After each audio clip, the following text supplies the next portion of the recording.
Myths. Myths can often be misleading or harmful when taken as literal truth. They can perpetuate inaccurate beliefs about the world and our place in it.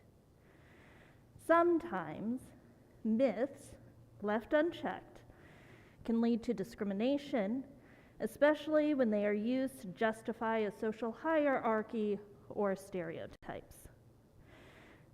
We have a myth in the United States, the myth of white supremacy that is rooted in the dangerous and discredited doctrine of discovery and the justification of European colonization. As a political ideology, it imposes and maintains social, cultural, political, historical, and or institutional domination by white people and non-white supporters. Well, what does this have to do with the Episcopal Church? Well, as members of the Episcopal Church, it can be hard for us to grapple with our church's participation and wealth that came from and that still comes as an effect of the slave trade. The white enslavers of Africans used enslavement as a cornerstone of northern commercial life that spread quickly to the south, leaning heavily on the myth of white superiority.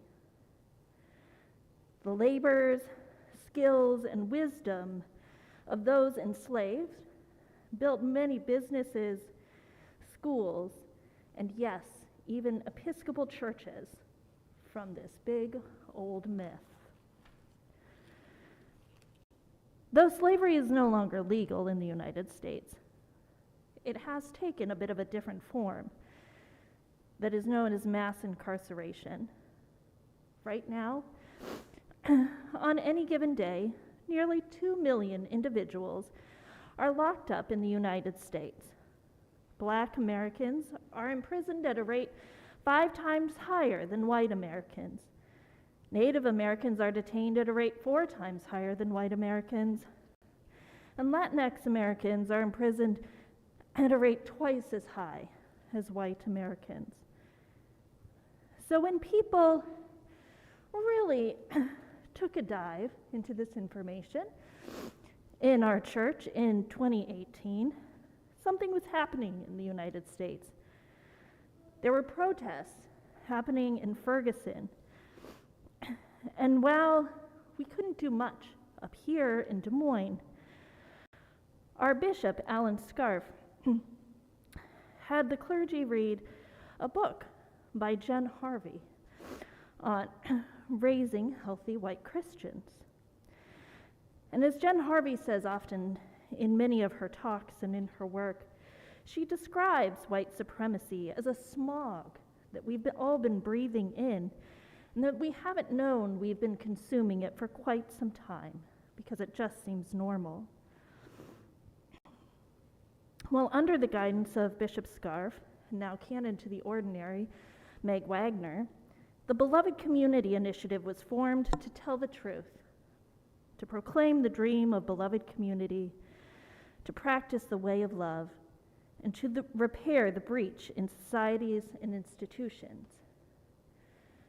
And right now, this board is a beautifully scrappy little board of social activists, both lay and ordained, and they focus on racial healing and debunking the myth of white supremacy.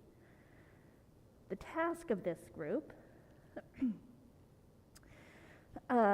is to bring justice makers and truth tellers into a space dedicated to healing from the impacts of racism.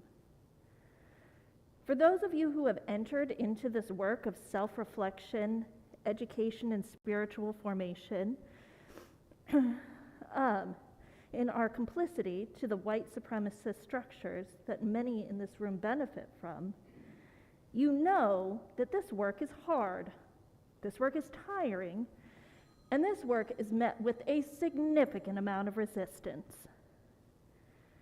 For those of you wondering what I'm talking about, you may consider this your invitation to join the resistance against this myth, along with fellow Christians, like the Reverend Absalom Jones, who was the first African American priest in the Episcopal Church, the Reverend Polly Murray, who contributed greatly to dismantling segregation, or the Reverend Dr. Martin Luther King, whose day we celebrate tomorrow.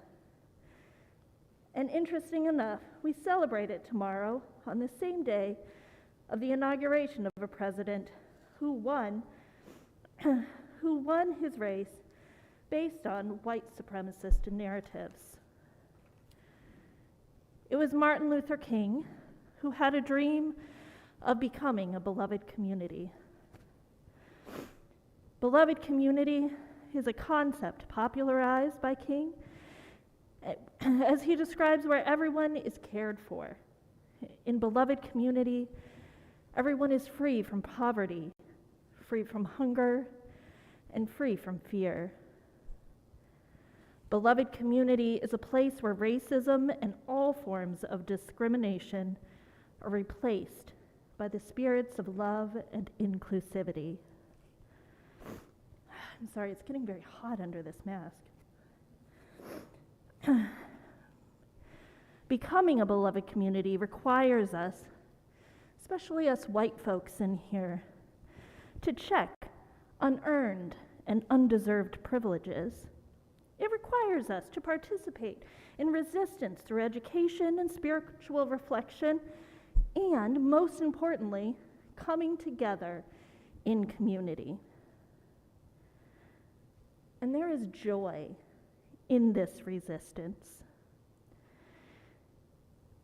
In the book of John, Jesus performs his first miracle at a wedding in Cana, turning water into wine. And this act, which inaugurates his first public ministry, demonstrates his divine authority and willingness to bring abundance and joy into ordinary human life. The miracle occurs in response to his mother's request, reflecting the relational narrative of Jesus' mission and his deep care for his community. By transforming water meant for purification rituals into wine, Jesus reinterprets traditional symbols, offering a new understanding of grace and abundance. This miracle not only showcases God's power, but also sets the tone for a ministry rooted in the celebration of life, rooted in renewal, and rooted in the breaking open of old structures to reveal divine joy. This abundant joy resonates profoundly when considering resistance to white supremacy. White supremacy thrives on scarcity, division, and the suppression of the fullness of human dignity and diversity. But divine joy, as shown in Jesus' first example, comes as an act of resistance, a declaration that life, celebration, and abundance belongs to each and every one of us, especially those who are out on the margins. Like the overflowing of wine at the wedding, we can have joy in the dismantling of white supremacy. And in that dismantling is a transformative act that restores dignity and community to all of us. It reminds us that God's kingdom is one of justice, equity, and joy, a foretaste of the ultimate banquet where we are honored and celebrated for who we are, fully ourselves. We are called to be prophets like Isaiah at this time. For Zion's sake, I will not be silent, and for Jerusalem's sake, I will not rest. So let us leave this place and let us go loudly as we resist hate and fear together in community. When times for joy arise, may we embrace every single moment and let no one steal the joy of God's liberating love. Amen.